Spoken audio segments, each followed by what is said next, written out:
Welcome, everyone, to episode 7. We're already at episode 7 of Cut to the Jase. I've got the lawnmower happening in the background. I'm trying to keep them down, the next door neighbours in Bendigo. Jase, you're up in Sydney, mate, and what a week we've had in basketball in Australia and also Australians overseas. And you had another game on the sidelines up at the Sydney Kings game, mate. It's been a big week in Australian basketball.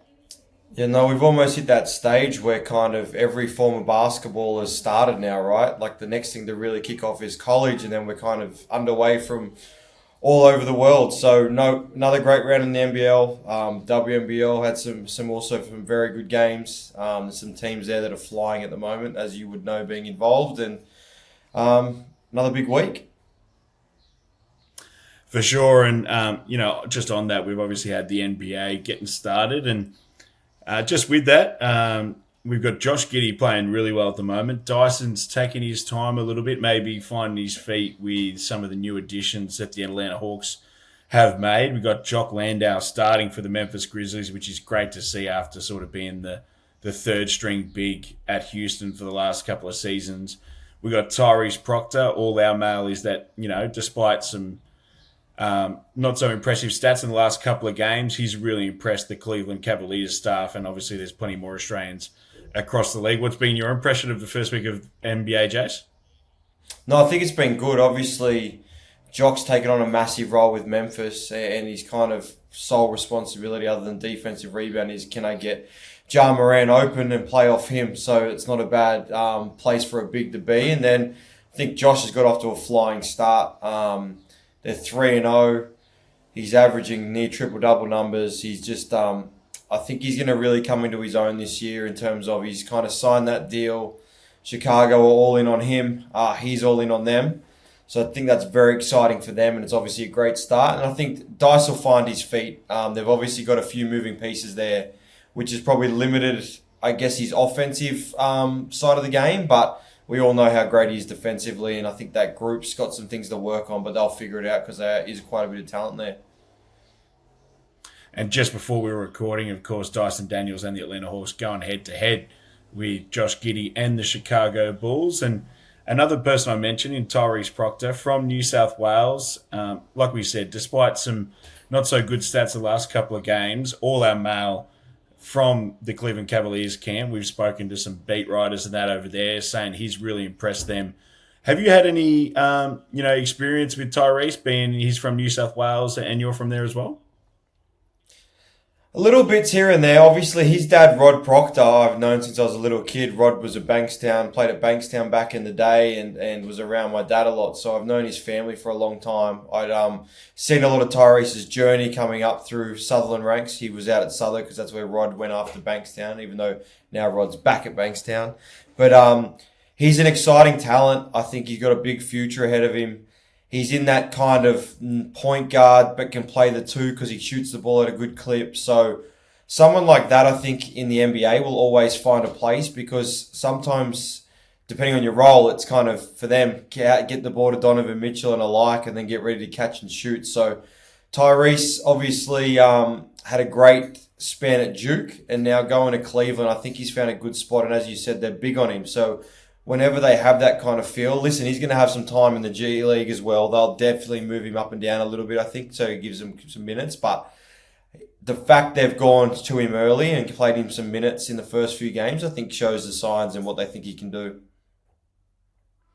Yeah, absolutely. And, we've done a lot around the NBA guys in recent weeks, but we also have the college season about to start too. And Jase, we have a story coming up with a familiar name. This morning, I interviewed Max McKinnon, and we will have that story later in this week for basketball.com.au. But it's a massive season for him and a massive season for Aussies overseas in the college scene as well.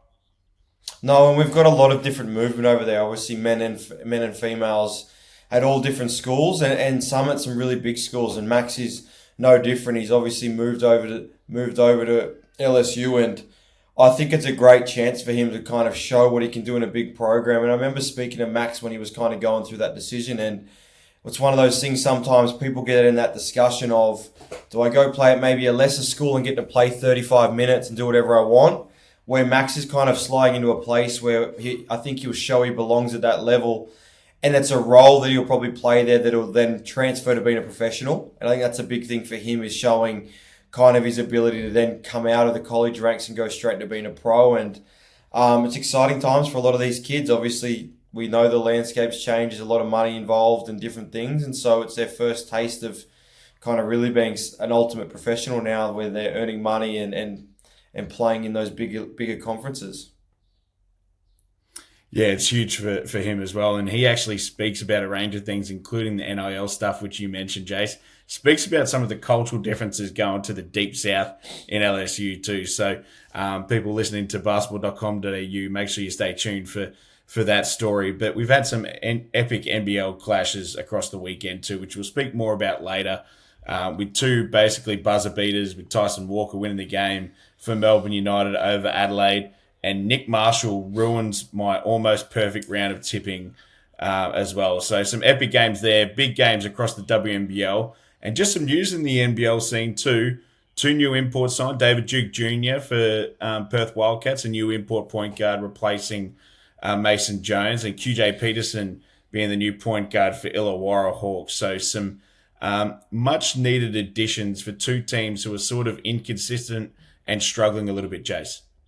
Yeah, no, I think it'll be handy additions. I think for Illawarra, Tyler Harvey's such a great player, but he's naturally a scorer and a shooter, and you've seen him have some high assist games. But I think bringing in a point guard, if he can bring some creativity to them offensively, it gives JaVale another guy to be able to play out a pick and roll with and things like that. I think that'll be great for him. It'll unlock him even further, which is crazy to say considering how well he's playing. But I think it'll also help a guy like Tyler be able to find some just easy stuff. He's obviously getting dogged everywhere he runs at the moment. So them, and then also if Davo Hickey's back, I think that gives them a chance to see where they can go now. They're a little bit behind, but there's a big field just sitting in the middle there. So not bad. And I think for Perth, from all reports, they've brought in a guy that can get up and down, has pace to his game. And I think that's going to help them. I think that's what they're missing. They've obviously put a lot in at currently. Both development players are basically their point guards. So that's a big responsibility for a couple of young guys. And so I think they need someone in that role that can come in and just give them a different pace. And if he can do that, I think it'll help Perth get back to where, I mean, we both spoke about him earlier, where we both think they probably belong, and that's in that top 3 or 4. Yeah, absolutely. And before we get on to our special guest for the day, just touch on the WNBL. At the time of recording, we're recording this on Tuesday. We, the Bendigo Spirit, have a game against Geelong Venom tonight. But across the weekend, Townsville Fire beat the UC Caps, probably further establishing, their championship favouritism, which they had earlier before the season. But now it's time for our special guest, and that's Brisbane Bullets import, Casey Prather. Yeah, welcome back to Cut to the Jase, and today we have a very special guest, a star from the Brisbane Bullets. And Jase, just check out this resume. He's a 3-time NBL champion, an All-NBL first-team member in 2017, All-NBL second-team member last year, Israeli League MVP, first-team All-SEC in 2014 with the Florida Gators. We've got Casey Prather joining us today, and welcome to the show, mate. Great to have you on. No, I appreciate that, man. Thanks for the shout out, for the love.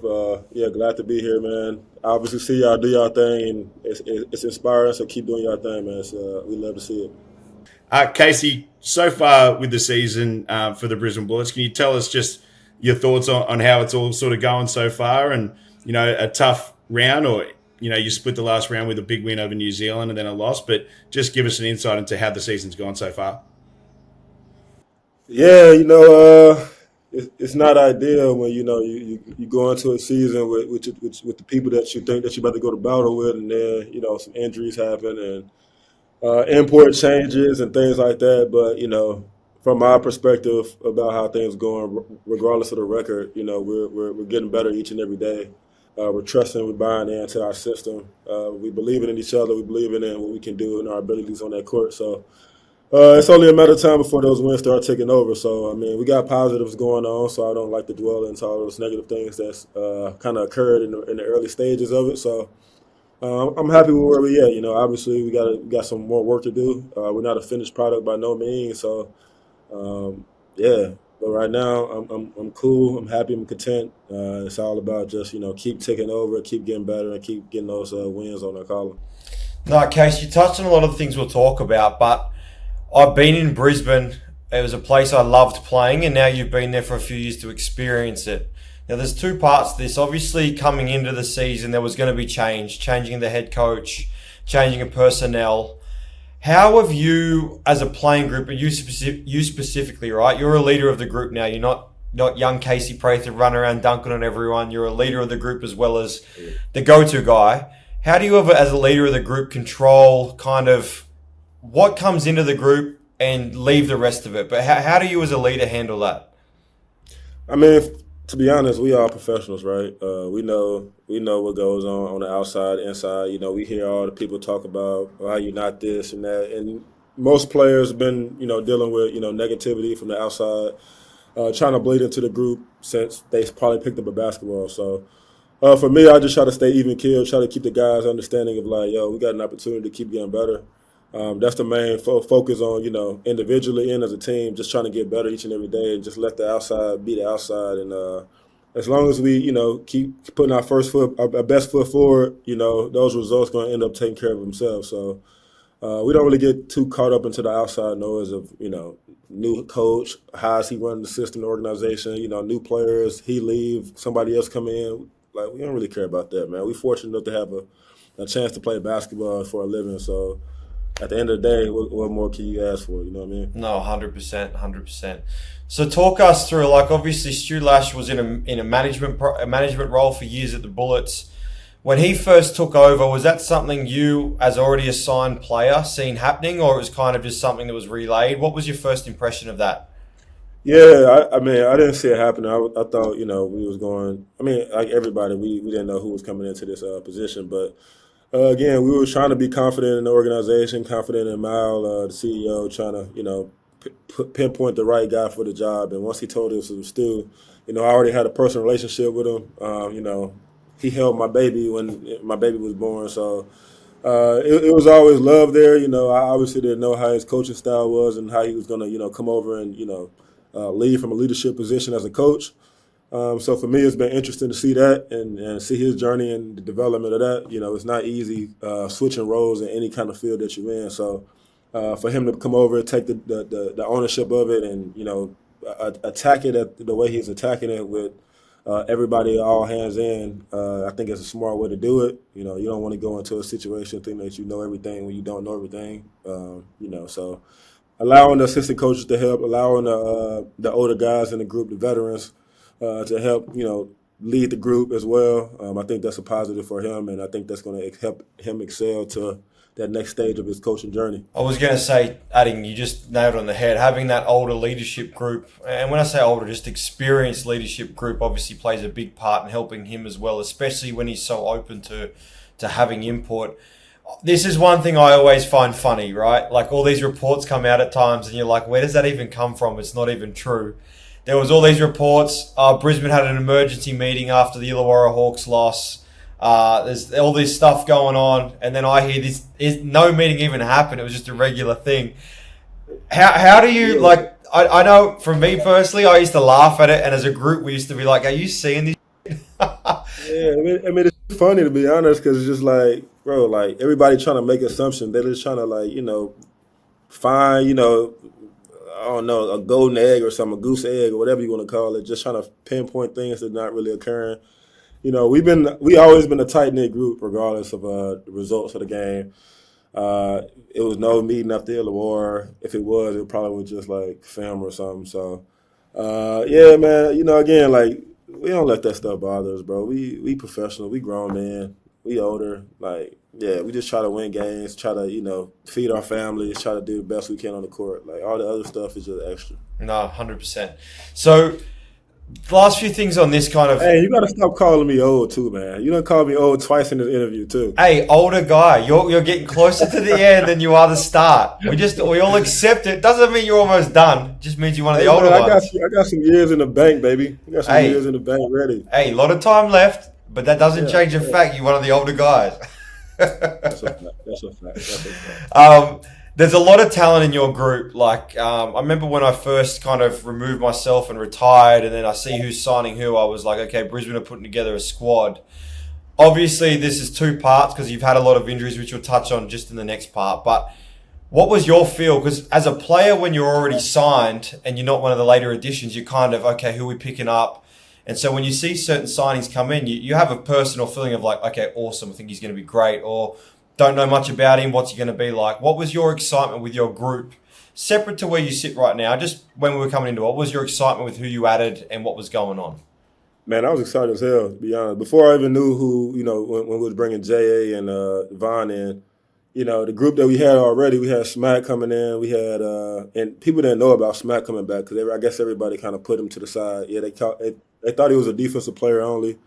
I see Smack as like, just an all-around guy, glue guy for our team, somebody who can elevate a team from being like good to great.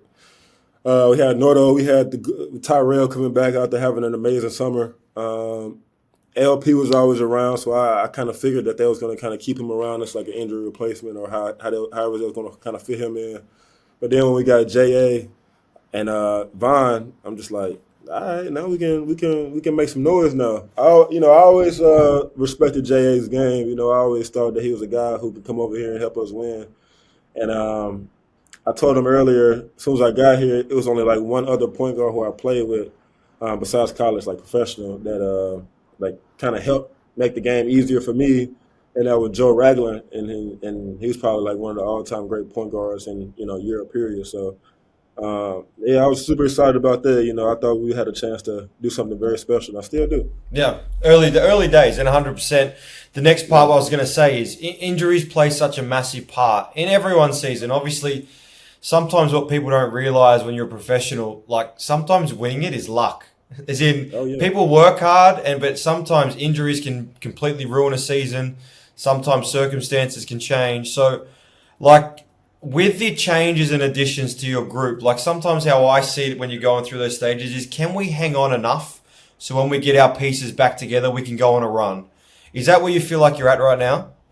Exactly. Again, like you said, injuries in the game, that shit unfortunate, but at the same time, like if you're blessed to win the championship, you know that everything has to align correctly in order for you to get to that point, right? And for me, seeing where I'm at right now, where we at as a season, like as long as we can keep getting better, add some wins so we're not falling too far behind, we still adding our pieces to find our identity.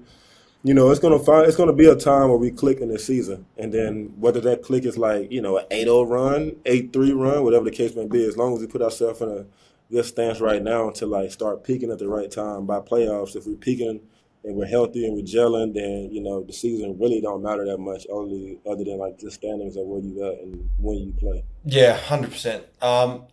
Tough loss on the weekend, obviously. In terms of you win in New Zealand, it's always a tough trip going to New Zealand, coming home. And now you kind of get a chance to bounce back against the Cairns team who are struggling themselves with some injuries and people in and out. Cairns, notoriously, when I was in Brisbane, just somehow played 10 times better against the Bullets than they did anyone else.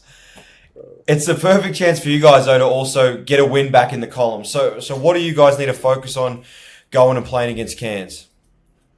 Man, to be honest, like I think it's all about us, right? It's all about what we got to do offensively, defensively, how we execute on the offensive end, how our mindset is going into the game, right? We can go into the game like, all right, well, this is an easy one because Cairns are losing, whatever the case may be. But quite frankly, they beat us and won early in the season, which we thought we should have won. And to me, it was kind of like the same kind of scenarios. They didn't have an import guard, or the import guard just got there.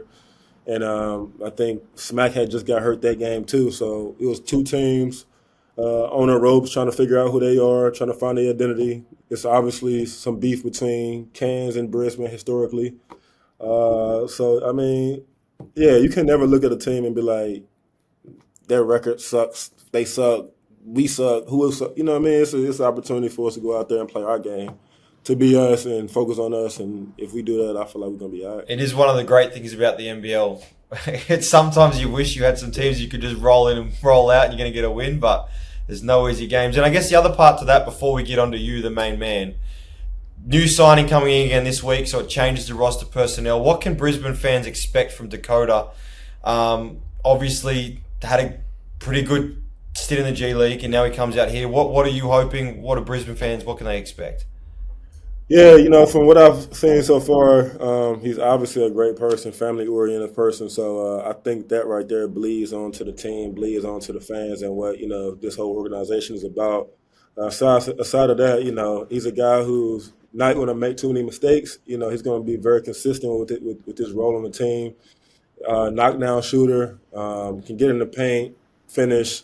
Good IQ for the game. A little older now, so he kind of understands like, all right, how to get other guys involved. When is his time to shoot? When is his time not to? So on, so on. And I think he's the type of guy who can do some dirty work too for us. So take charges, get those loose balls, 50-50 plays, and help lead. Again, we missing key guys who are in leadership positions on this team. So if he come in and help lead, that's going to be great for us too. Awesome. So let's get to you. Like, I've kind of witnessed your journey when I was playing as well, of coming to Perth and like a crazy athlete, dunking on everyone, all different highlight plays, and obviously part of that stint with Perth where you're winning titles as well. Come back to United, just winning again, doing what you do best. And then obviously you go through a stint where you go away and you have some injuries that you have to rehab from. Talk to us about how your game has changed, and how sometimes injuries, they're the worst thing you'll ever deal with, but they also play a big part in why your game can change and how you can improve. Talk to me about Casey now compared to Casey that first came into the NBL. I mean, the case was when you first saw, yeah, like you said, was just, man, I had like a dog mentality. Like I was just trying to embarrass you every time I played on the court. I was trying to dunk on you, scream, get the fans involved. I had similar skill set that I didn't use because I was just like, that's what I want to do. Go through the injuries. Well, even before the injuries, when I was playing in Israel, that's when I feel like I started to complete my game a little bit more. Anyway, it was more so about me wanting to showcase my shooting and ball handling and all my mismatch advantages in the post and what I can actually do. And then I just got hurt. So I don't know if it was necessarily my game changing. After I got hurt, I think it was just the evolution of like what I wanted to start showcasing more. And once I got hurt, obviously abilities start to, decline a little bit as far as like how for me it's more mental. How like mentally do I want to go out there and dunk right now? Not necessarily. I'd rather just get the 2 points and go back on the other end. Athleticism still there, but just like picking your battles, I guess now, and understanding that the game has kind of slowed down for me a little bit more than what it used to be before prior. And I think that's the biggest takeaway that I can take away from the injury. I think it slowed down. I have to start thinking about, how do I get to my spots? What shots do I want to take? Risk versus reward, things like that. And I think I became a better player from it. Yeah, just quickly, Case, I want to jump in here just on the athleticism stuff where you spoke about not wanting to dunk. In Perth, 2 weeks ago now, you did have a missed dunk and then you backed it up with a dunk almost straight after, where you did stare down the crowd. What was said, and were people giving you some smack after the first missed dunk?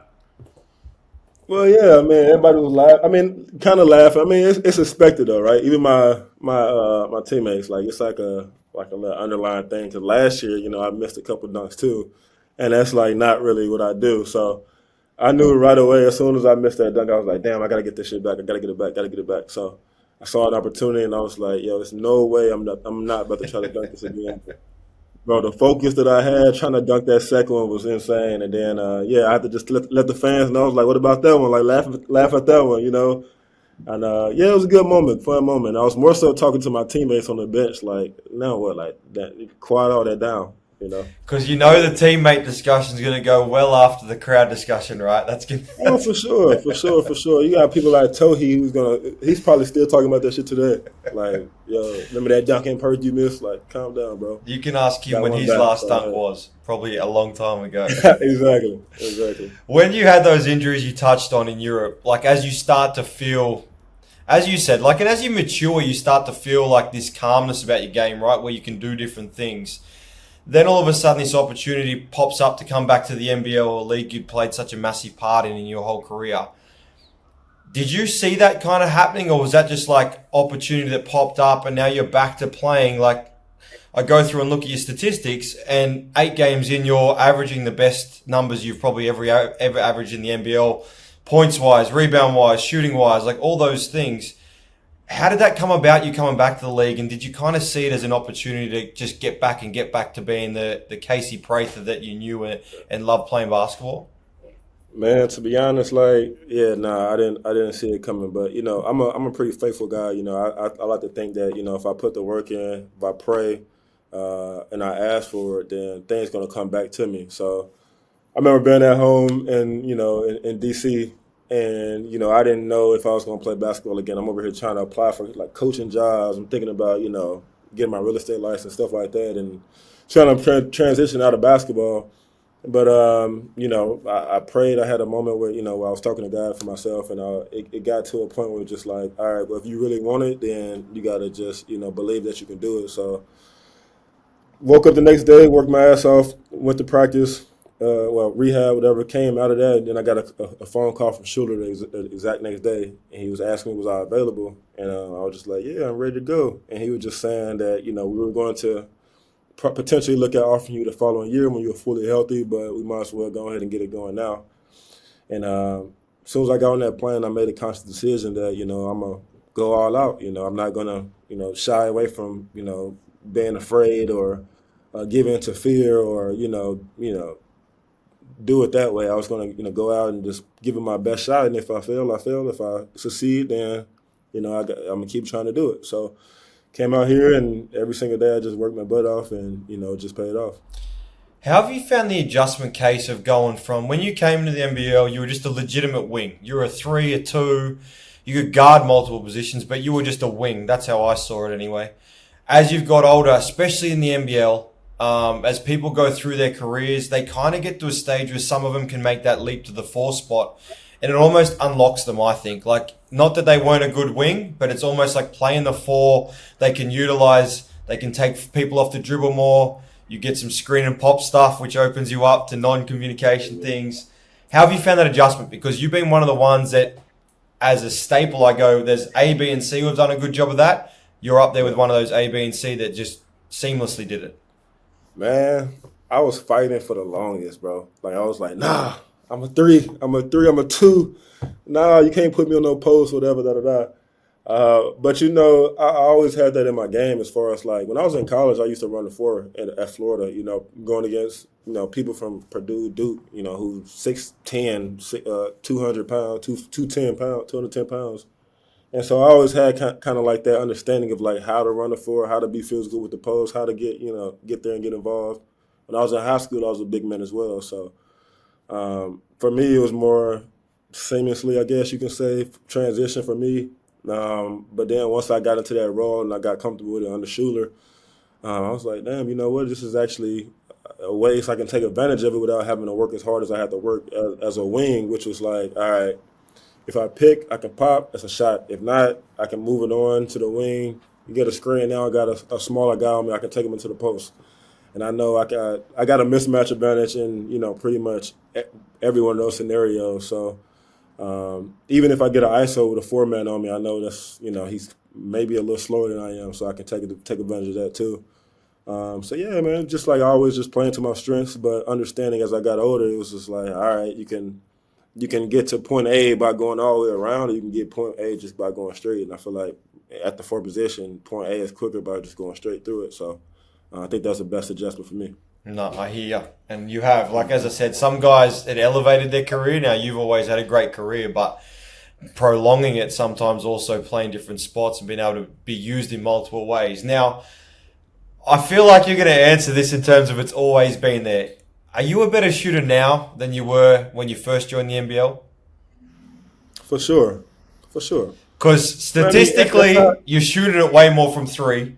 But as an opposition player, it felt like when we were playing against you, it was like, you know how there's some guys when they shoot it, you're like, that's going in. You were one of those guys I felt like if we messed up an assignment or you popped or you were open, we were all like, oh, damn. And I don't know, we felt that way earlier in your career, but that was also because you were going to rip by people and dunk it. So how do you feel your shooting has progressed as you've gone through your career?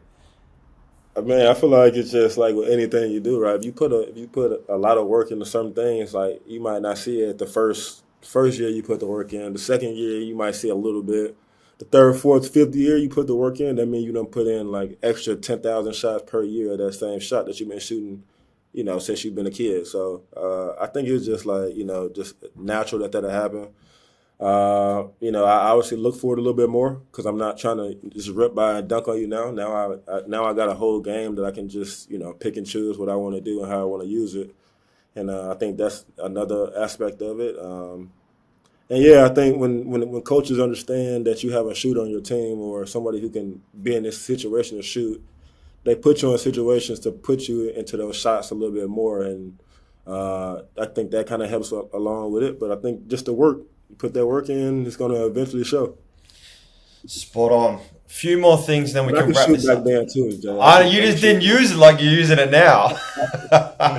Yeah, but it's the 4-man pick and pop and the trail threes. They're the best ones to shoot. Man, love those. They're the best ones. 3 to 3. I hear ya. So once I joined the commentary team, I got shown this stat center, right? And I've never, as I went through, I didn't really look at stats. I was like, whatever. If I played well and we won, that's all that mattered. If I played bad and we won, at least we won. Yeah. You're actually, like I said before, other than assists, so you might need to pass the ball a few more times. You're averaging career high stats across everything. Yeah. Do you feel that as a player? Because often some people do get caught up in the statistics because they want to know, they feel like if they achieve A, B, and C statistically, they're playing good basketball. Are you one of those guys that looks at those things of percentages, whatever, or do you just have a feel for when you play well, yes, sometimes stats will also show that? I mean, to be real, I'm probably harder on myself than anybody else could be as hard on me, and I don't feel like I had a good game yet. I feel like, I had some games where I scored, X amount of points, but at the same time, I still don't feel like everything has clicked for me yet. I feel like it's still another level for me to go. So, I mean, I look at the stats when it's all said and done. I don't get consumed with them though. Again, if I went 10 for 10, I'm happy. If I went 8 for 10, 1 for 10, same thing. I'm just happy to be playing a game. What happens with the results, they happen with the results. I just put the work in and, keep trying to be consistent and keep grinding to just get better, bro. Last one from me. I'll let you go. I'm hearing some whispers that Casey Prather and the Prathers might be trying to find residency in Australia and being here full time. Is that true? Yeah, mate. Yes, mate. I'm trying to become a full Aussie out here, bro. We don't put the put the PR papers in, and once that get going, we're gonna try to apply for that citizenship and get that going as soon as possible. I think it'd be a great place having Casey here long term around basketball to help a lot of kids. And obviously your wife's doing tremendous work with the media. She's very good at that, so I think that's awesome. But no, from me, Case, thanks for jumping on, man. Always been a great competitor. Enjoyed playing against you all those years, and I'm really enjoying how you're playing with Brisbane. Yeah, appreciate that, bro. It's always great to hear from a legend from you like yourself. So appreciate you having me on here, man. Thanks, Case. Just before you go, Case, I did want to ask one thing, and related to, we've got Josh Giddey at the Chicago Bulls, obviously an Australian, being coached by Billy Donovan, the Hall of Fame coach, which you have been coached by at Florida.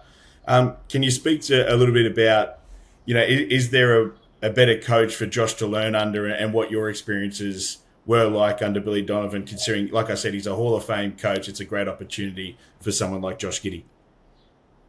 Yeah, man, I think it's an unbelievable opportunity for Josh Giddey to be able to just learn and grow from him. That man, Coach Billy Donovan, he knows so much about the game of basketball.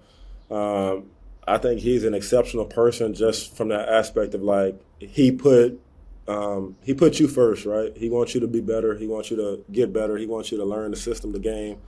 And I think that he'll, grow his game exponentially if he just, stays with it, sticks with it.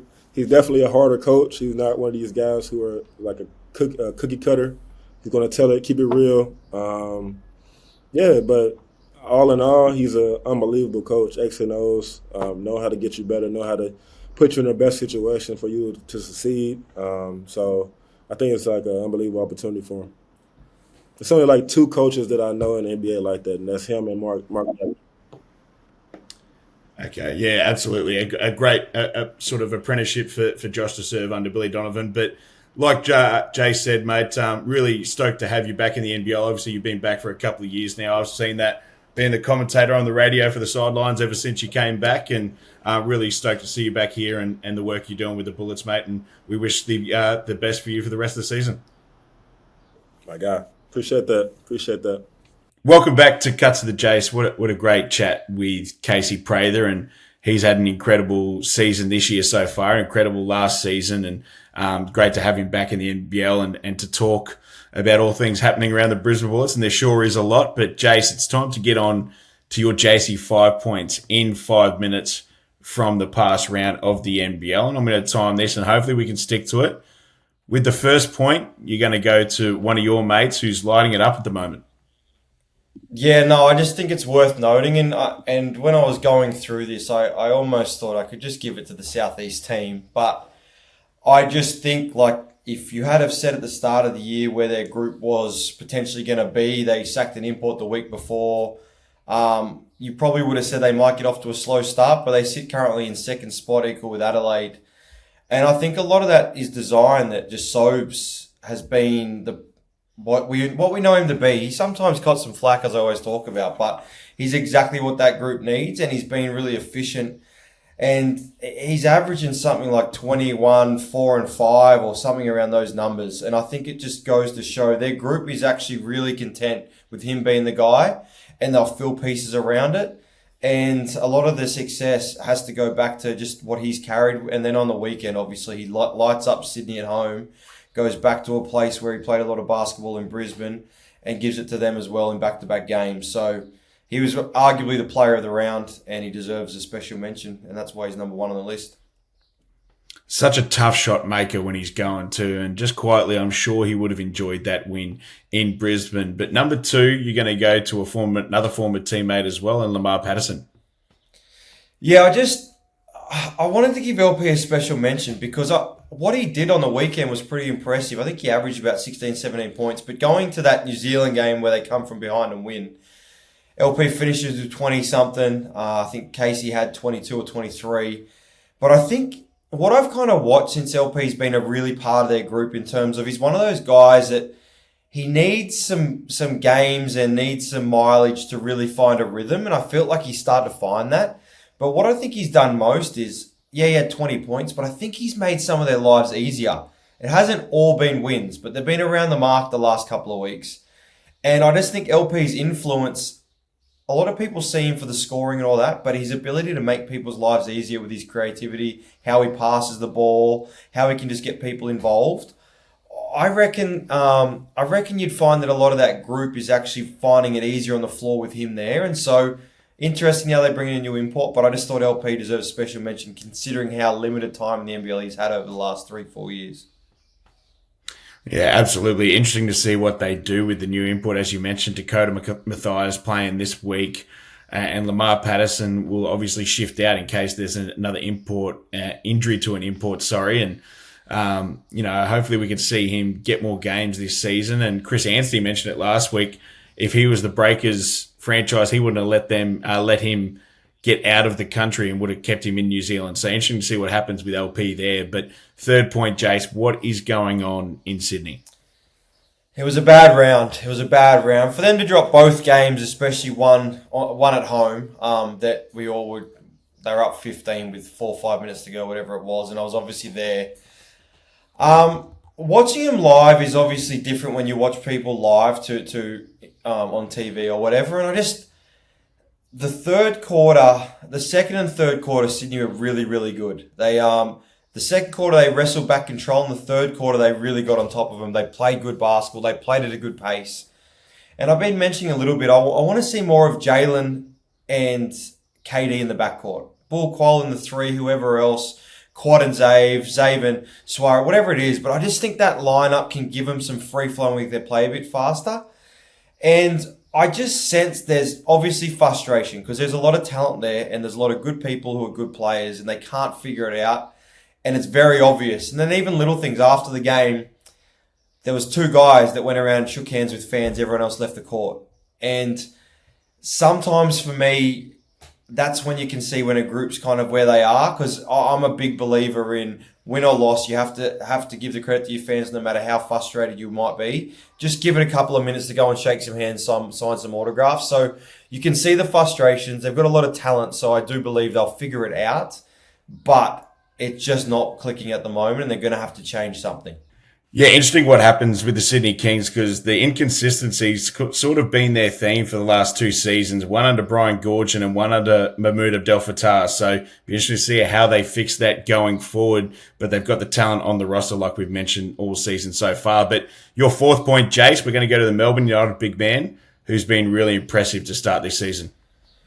Yeah, and once again, I just don't think I can have a top 5 without something about Melbourne United, because they've just been incredible. Like, to be 9-0, to go to Cairns, come back being the probably obviously more tired team, and beat Adelaide at home in a tough game, finding a way to win. But we've just, I said the other day, we've really got a league this year with some really, really good bigs. Like, and I mean proper bigs, not 6'8" and just like playing the 5, like some proper bigs. And he's been one of them.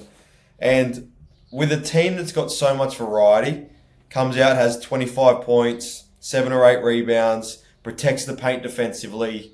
They don't win that game if he doesn't give that performance. So I just think United, obviously, their record shows what in a great spot they are, but I just believe it's that on any given night they've got so many contributors, and I think he plays a massive part in where they're heading, which is ultimately probably to win a title the way they're going right now. Yeah, had a massive thunderous dunk over Isaac Humphries at the start of that game too. So really impressive from the United big man. And the 5th point, you're going to go to a bit of a different theme for this one, and it's just the 1-point ball games across the previous round. Yeah, I was trying to sum up. We've had a lot of promise, and we've had some blowouts this year. Like, I almost think we've probably had more blowouts this year than we had the entire last season. But this round lived up to a bit of the hype. Yeah, there was some uneven scores, but we had 4 1-point ball games. It came down to the wire. Both Sunday's games had so much build-up. Tassie versus Sydney in Sydney. Melbourne versus Adelaide in Melbourne. And so for them to really come down to the wire like they did, then go back the night before the last 3 games, Illawarra get it done in Perth by a point. For me, that's what we were expecting. I think some teams are starting to slowly figure it out, but they're not there yet. But I just thought it was a great round. And anytime you can see close games like that, it just adds to the excitement for fans. And even if it's not your team, it's great to watch. Absolutely. And hopefully, like we said, that's a sign of things to come, because going into this season, we did expect a lot of parity across the league. And we haven't quite seen that yet with, as you mentioned, a lot of blowouts. But just quickly, we're going to touch on the tips before we finish the show. And Jase, I'm catching up, mate. You're on 29, just 4 of 8 from this past round, which is pretty poor from you, mate. It's definitely one of my lower rounds, but I guess I can't be perfect all the time. But no, I was pretty disappointed in myself this round. I had a Braden round. Mate, I had a really good round. Like I said, I'm not happy with Nick Marshall at the moment. That last second buzzer beater prevented me from getting a perfect round, 7 of 8. So that takes our total tallies. You're on 29 and I'm on 22, which is pretty big considering that I was more than double digits behind in previous weeks. But massive round coming up in the NBL, starting Wednesday night and finishing on Monday night with the pre-Melbourne Cup games, with Melbourne United and Sydney going head-to-head as well. So make sure you stay tuned across the games for the whole week. And as we said, we've got plenty of special guests coming up on Cut to the Jase. So make sure you stay tuned in the coming weeks for that. But until then, we'll catch you next week on Cut to the Jase.